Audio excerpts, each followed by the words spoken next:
Hello everyone, welcome to this lecture on electrical machines. In this lecture we are going to discuss about losses and efficiency of an induction motor. So induction motor में how will you calculate the losses and how will you segregate the losses and how will you encounter the losses, and based on that how will you calculate the efficiency, that we are going to learn in this chapter. Okay, so पिछले classes में हमने induction motor के बारे में देखा था, basically torque speed characteristics के बारे में देखा था. ठीक है, अब हम लॉसेस और एफिशिएंसी के बारे में इस चैप्टर में देखने वाले हैं. तो basically first time going to discuss what are the various losses present and कैसे हम एफिशिएंसी की कैलकुलेशंस और कुछ न्यूमेरिकल्स उसके बेस पे यहाँ पे करने वाले हैं. Okay, so let us start this lecture. Alright, so जैसा कि हमें कंस्ट्रक्शनल एस्पेक्ट से पता है, from the constructional aspect we know that a motor consist of a stator part as well as a rotor part. तो since stator part है, rotor part है, दोनों में वाइंडिंग्स हैं, तो डेफिनेट सी बात है कि दोनों में कॉपर लॉस होगा. सो अगर वो स्टेटर की साइड से लॉस है तो that will be stator copper loss, अगर वो रोटर की साइड से लॉस है तो that will be rotor copper loss. Again these are made up of iron materials. तो यहाँ पे कोर लॉसेस भी होगा, तो स्टेटर के साइड वाला स्टेटर कोर लॉस हो जाएगा, रोटर की साइड वाला रोटर कोर लॉस हो जाएगा. लेकिन प्रॉब्लम इज कि जब हम कोर लॉसेस की बात करते हैं तो these losses are mainly eddy current as well as hysteresis loss and these are dependent on frequency. तो whereas we are talking about the frequency in the rotor side, हमने देखा था कि रोटर साइड की फ्रीक्वेंसी जो होती है वो F2 is equal to S times F होती है, F1 होती है. लाइन फ्रीक्वेंसी बराबर नहीं होती, स्लिप टाइम्स फ्रीक्वेंसी होती है. तो स्लिप की वजह से क्या होगा कि रोटर साइड में जो फ्रीक्वेंसी है वो बहुत ही कम हो जाएगी, जिस वजह से हम एडी करंट और हिस्टैरिसीस लॉसेस को रोटर साइड में नेग्लेक्ट कर सकते हैं.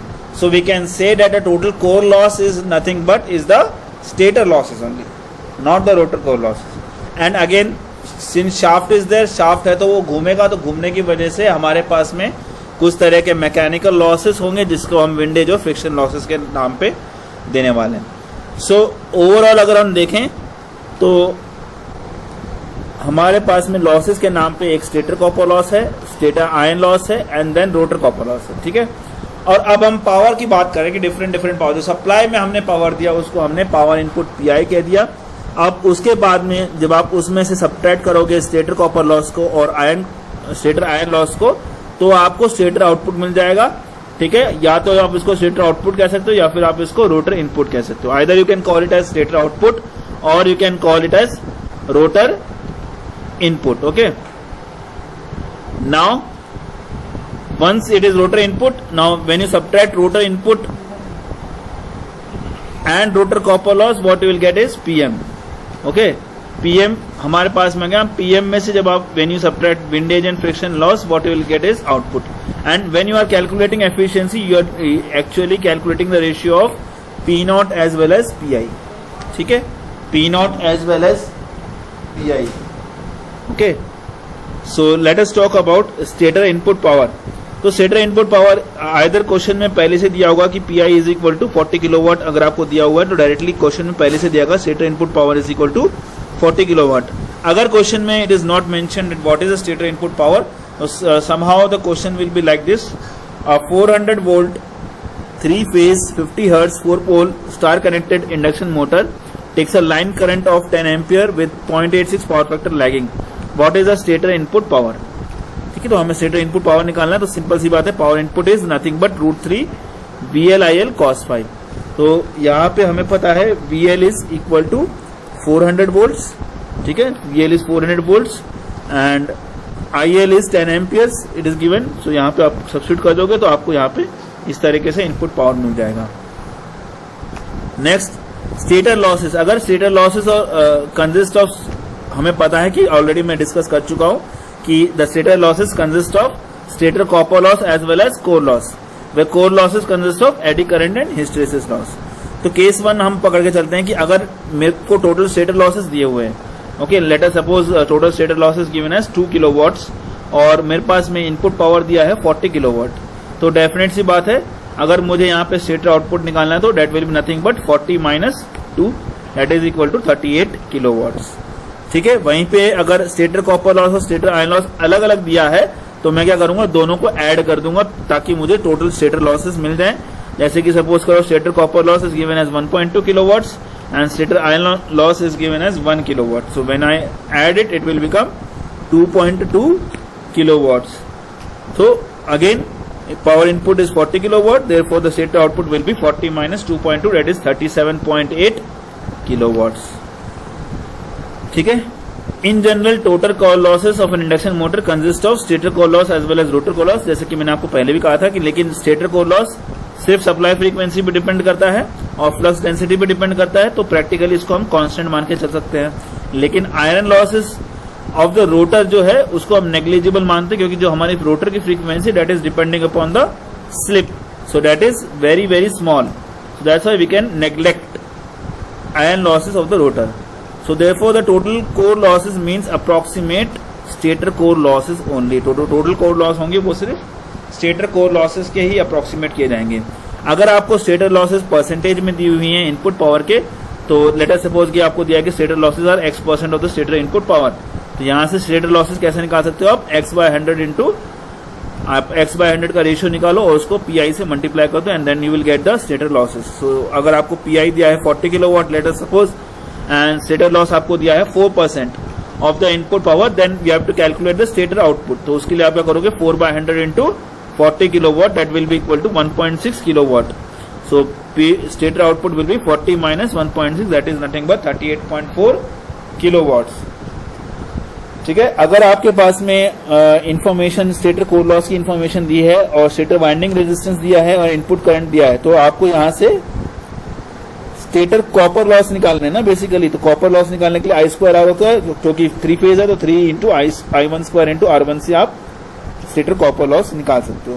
So already in the previous classes I have discussed about rotor copper losses, so I am not going to discuss again and again rotor copper losses over here, but I will just remind what is the ratio between the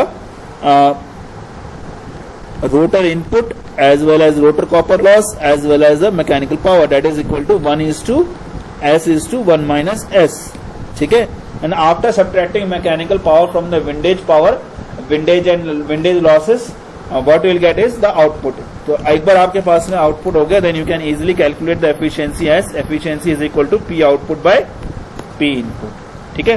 तो अब इसके numericals हम solve करते हैं, एक एक करके इसके न्यूमेरिकल्स को हम सॉल्व करेंगे अभी. ओके, तो सबसे पहला न्यूमेरिकल है, लेट अस सपोज हमें दिया है power input to a 500 volt 50 hertz 6 pole 3 phase induction motor running at 975 RPM is 40 kilowatt. तो अब मेरे पास में P इन मुझे दिया हुआ है ना, तो यहाँ पे पहले हम Q लिख लेते हैं. P इन मुझे दिया है 40 किलोवाट. स्टेटर लॉसेस मुझे पता है दीज आर 1 किलोवाट, तो let us say PSL is equal to 1 kilowatt. ठीक है। And friction and windage losses दिया है, मैकेनिकल लॉसेस आप एक तरीके से इसको कह सकते हो PML, that is given as how much 2 kilowatt. Calculate the shaft power and the efficiency. देखो एफिशिएंसी कैलकुलेट करने के लिए मुझे सबसे पहले PM का मान पता होना चाहिए. I should know what is the value of PM, तभी तो आप PM से PML सब्ट्रैक्ट करोगे. ठीक है। And then only you will get the output power. Input power आपको पता है लेकिन आउटपुट पावर नहीं मालूम, तो एफिशिएंसी कैलकुलेट करने के लिए PM का पता होना जरूरी है. अब PM पता करने के लिए हम किस तरीके से इसको कर सकते हैं, अभी मैंने आपको एक इक्वेशन दी थी, PG PRC और PM के बीच में क्या रिलेशनशिप है, 1:S/1 minus S की रिलेशनशिप है. तो यहां से हम PM को क्या लिख सकते हैं, 1 minus S into PG. Again मुझे PG यहां पे दिया नहीं, लेकिन मुझे पावर इनपुट दिया है और PSL दिया है, स्टेटर लॉसेस लिया है. PG इज नथिंग बट क्या, PG मतलब क्या है, air gap power. Air gap power मतलब क्या, रोटर का इनपुट पावर और स्टेटर का आउटपुट पावर. तो स्टेटर का आउटपुट पावर निकालने के लिए आप सिंपल सा इक्वेशन क्या करेंगे, इनपुट पावर को आप लॉसेस से सब्ट्रैक्ट कर देंगे. तो यहां पे क्या आ जाएगा आपका, PM is equal to 1 minus S, PG की जगह पे आप लिख सकते हो P input minus P into stator loss. ठीक है, सो यहां पे आ जाएगा आपका 1 minus S, P input is nothing but 40, 40 minus 1 is 39।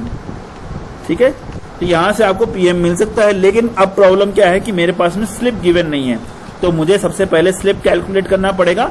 Slip calculate करने के लिए देखो मेरे पास में क्वेश्चन में क्या डेटा दिया हुआ है, मुझे एनआर दिया हुआ है 975 आरपीएम। आई बीन गिवन, जैसे हमें मालूम है कि स्लिप क्या होता है, PM is equal to 1 minus NS minus NR by NS. ठीक है, दिस होल मल्टीप्लाइड बाय 39। ठीक है, अब आपको पता है पीएम इज इक्वल टू, देखो एनएस भी नहीं दिया है मुझे, एनआर दिया है 975 आरपीएम, लेकिन एनएस मुझे पता है कि मैं कैसे कैलकुलेट कर सकता हूं। NS will be equal to 120 into F by P, where 120 frequency is 50 and p is 6, so this will come out to be 1000 rpm, 1000 rpm। तो इसको हम यहाँ पे सब्स्टिट्यूट कर देंगे, तो 1000 rpm minus 975 divided by 975, this whole multiplied by 39 will give you mechanical power pm। ठीक है, सो यहाँ से स्लिप जो आएगा आपका कुछ अराउंड आएगा 0.025 के around, so pm will be nothing but 1 minus 0.025, ठीक है, 0.025 into 39। Okay, so this will come out to be 38.025, 38.025।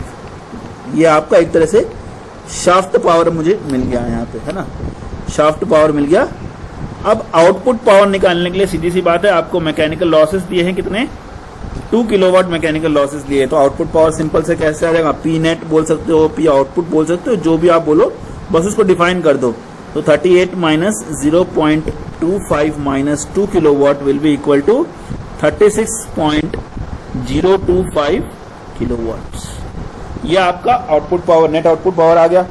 अब इनपुट पावर आपको पता ही है, तो आप एफिशिएंसी आप इजीली कैलकुलेट कर सकते हो। That will be efficiency is equal to P net और P output divided by P input, है ना, एक मिनट ना, हाँ, P net divided by P in, this will be equal to, देखो नेट आउटपुट क्या है आपका 36.025 है, डिवाइडेड बाय 40 आपका पी इनपुट है, तो this efficiency will come out to be 90%। ये एफिशिएंसी मेरी कितनी आएगी, 90% के करीब आएगी। ठीक है, ये हो गया आपका। अब अगला क्वेश्चन हम करते हैं इसी तरह का एक और क्वेश्चन ट्राई करते हैं, लेट अस डू। तो अ 6 पोल दिया है मुझे यहाँ पे, 3 फेज दिया है, 60 hertz induction motor takes 48 kilowatt input power. तो अगेन लिखना स्टार्ट करेंगे हम, P input is given as 48 kilowatt, ठीक है, in power at 1140 RPM. 1140 RPM मेरा एनआर हो गया। ठीक है, पहले हम पावर को लिखते हैं।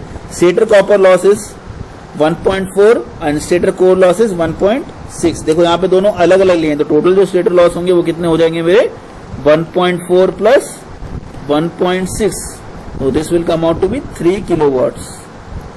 ठीक है, ये मेरा टोटल स्टेटर लॉस हो गया। अब रोटर लॉसेस मैकेनिकल लॉसेस दिए हैं ML, एक मिनट,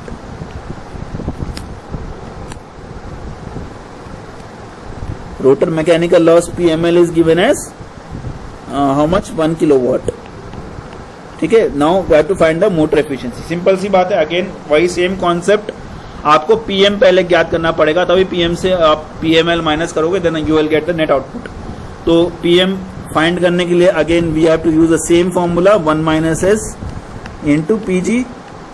बस PG निकालने के लिए again you can subtract input power, you can subtract losses, stator losses from the input power, that is 1 minus S into P in minus PSL, ठीक है, P in minus P S L. So therefore this will B PM is equal to 1 minus S, 48 minus 3, that will be 45 kilowatts. Again S calculate करने के लिए first you have to calculate सीधा. यहाँ पे देखो ध्यान रखना, यहाँ पे फ्रीक्वेंसी 60 हर्ट्ज है. Most of the cases 50 hertz frequency रहती है, लेकिन यहाँ पे 60 हर्ट्ज है. So therefore calculate and then only write 120 into 60 by 6 poles. This will come out to be 1200 RPM. ठीक है, NS will come out to be 1200 RPM और NR मुझे कितना दिया हुआ है 1140 RPM. So substitute in S, that is NS minus NR by NS. तो सारे के साथ सब्स्टिट्यूट करोगे तो 1 minus 1200 minus 1140 divided by 1200 into 45. ठीक है, सो ये जो स्लिप है वो मेरा आएगा कुछ 0.05. सो PM will B 1 minus 0.05 into 45. ठीक है, and this will come out to be 42.75 kilowatts.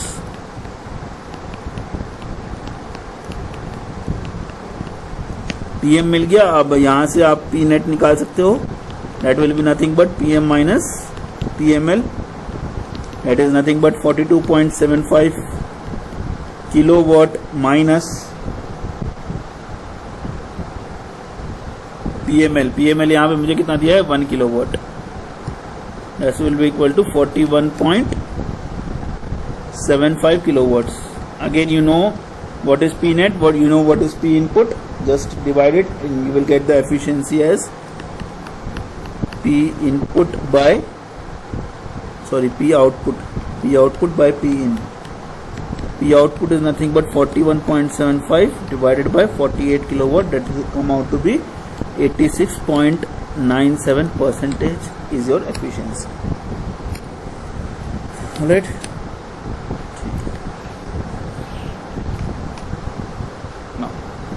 Let us solve one more question.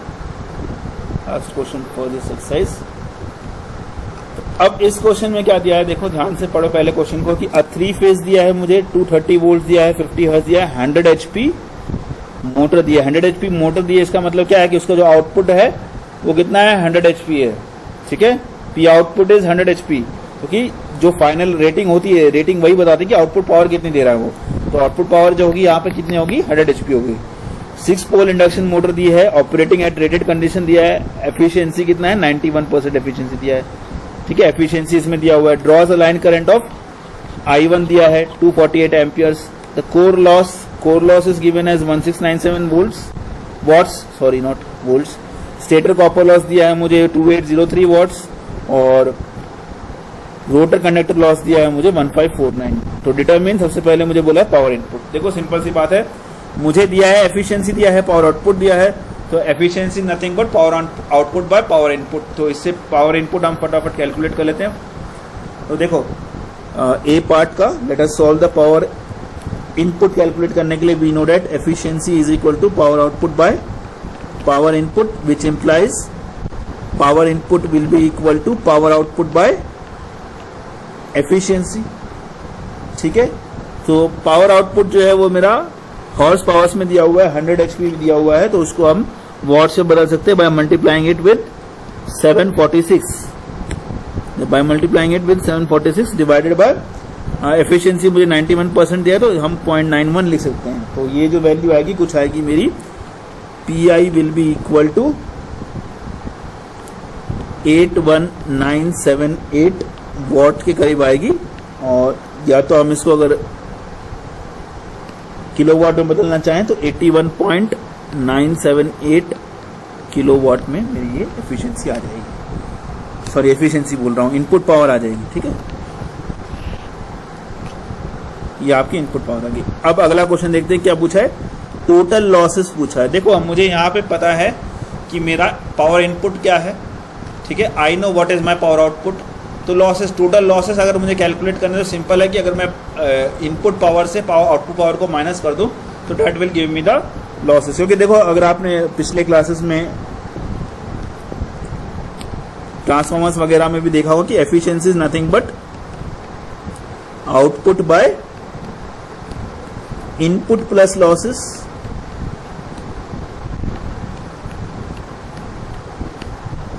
ठीक है, input plus output plus losses, not input, output plus losses.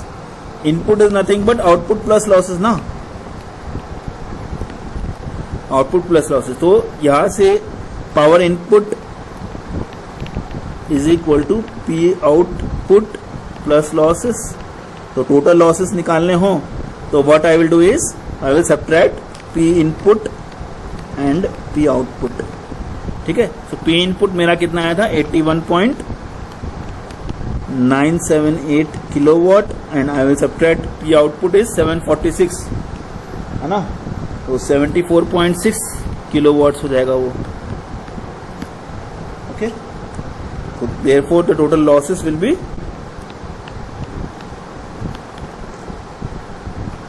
7.378 kilowatts. यहां पे हमारे टोटल लॉसेस आ गए। Alright, now next C part हमें क्या कह रहा है कि एयर गैप पावर कैसे निकालना है। ठीक है, एयर गैप पावर यानी कि मुझे रोटर का इनपुट निकालना है या फिर आप कह सकते हो स्टेटर का आउटपुट निकालना है। तो सिंपल सी बात है, इनपुट आपको पता है, टोटल स्टेटर लॉसेस यहाँ पे मुझे 1697 और 2803 दिए, दोनों को ऐड करो। एक मिनट को बेटा, एक मिनट को,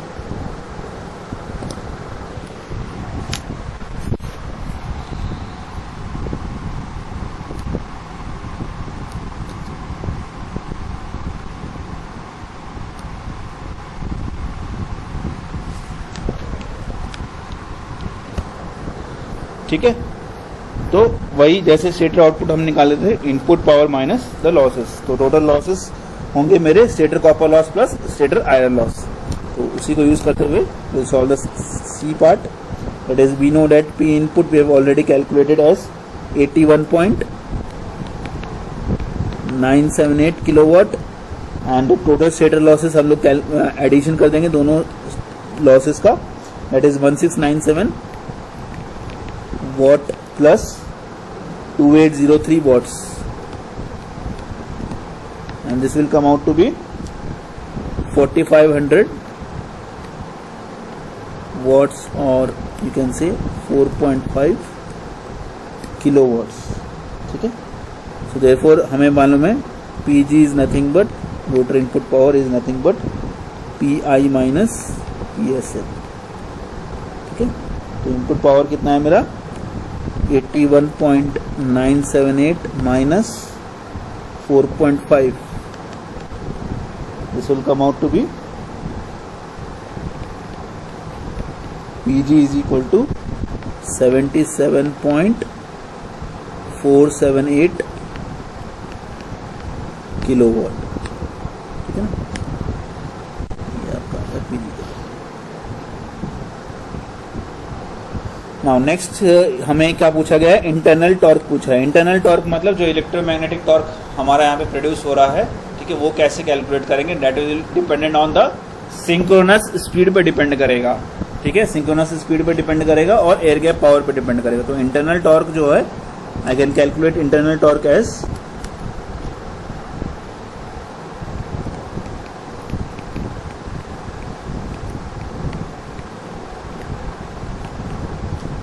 PG by omega s। ठीक है, so that will be come out to be 77.478 divided by 2 pi by 60, 2 pi ns by 60 हो जाएगा, तो 120 f by p आ जाएगा यहाँ पे। तो जब आप इसको सॉल्व करोगे, सारी वैल्यूज को डालोगे, तो this will come out to be 740 newton metres. ये आपकी इंटरनल टॉर्क हो गई। अब हमसे पूछा है शाफ्ट स्पीड। शाफ्ट स्पीड यानी एनआर की वैल्यू मुझे निकालनी है। तो हमें पता है NR is equal to nothing but NS into 1 minus S. NR is nothing but, ये पहले पिछले लेक्चर्स में मैंने डिफाइन भी कर चुका हूँ, इसको डिराइव भी कर चुके हैं हम लोग। NR is equal to NS into 1 minus S. पर प्रॉब्लम यहाँ पे क्या है, NS तो मैं इजिली कैलकुलेट कर लूंगा using 120 F by P, but what is the problem is I don't have slip.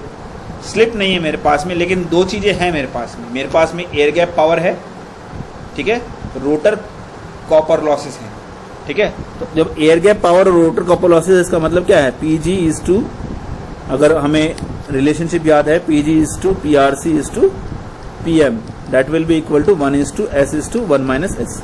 यहां से मैं PG बाई PRC लिख सकता हूं, दैट इज 1 बाय S, ठीक है। यहां से मैं S की वैल्यू को कैलकुलेट कर सकता हूं, that will be nothing but PRC by PG।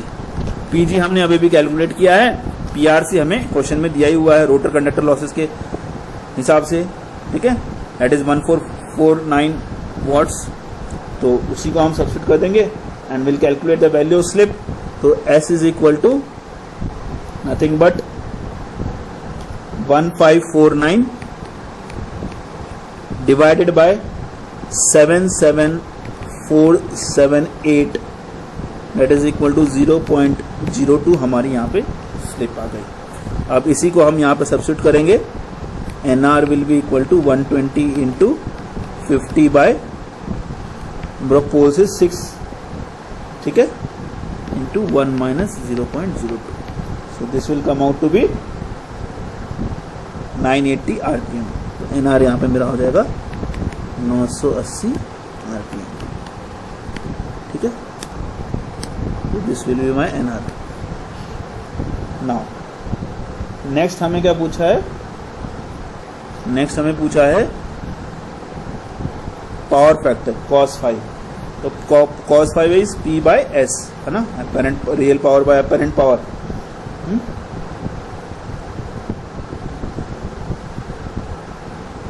So power factor cos 5 will be equal to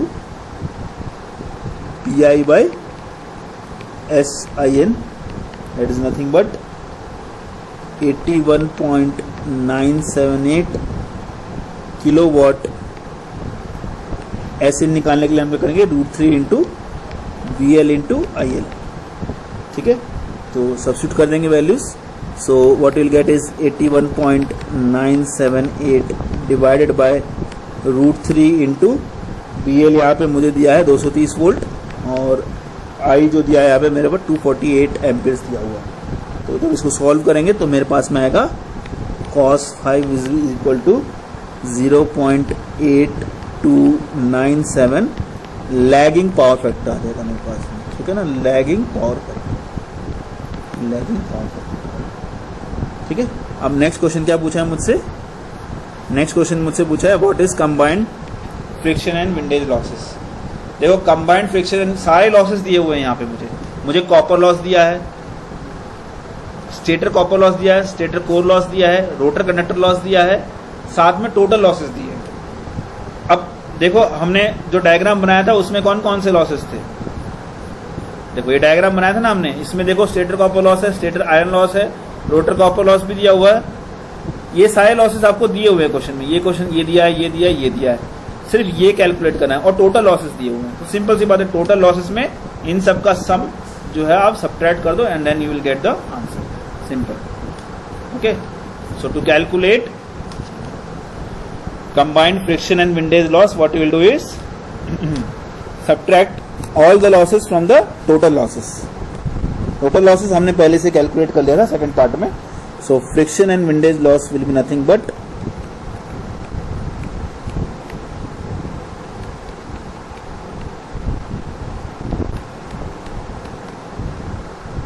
total losses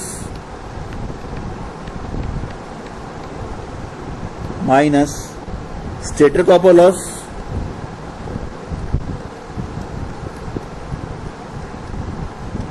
minus core loss minus rotor conductor loss.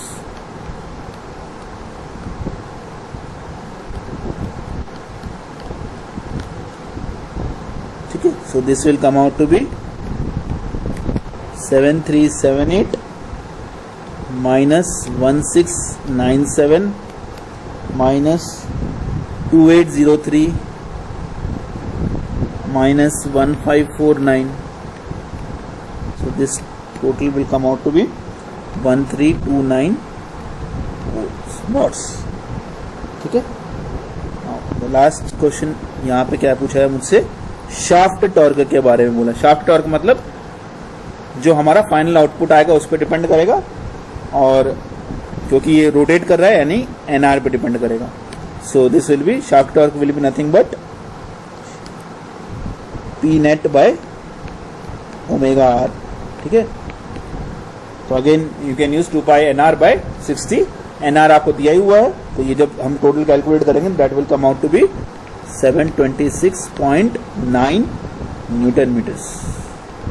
ये आपका शाफ्ट टॉर्क आ गया. ठीक है.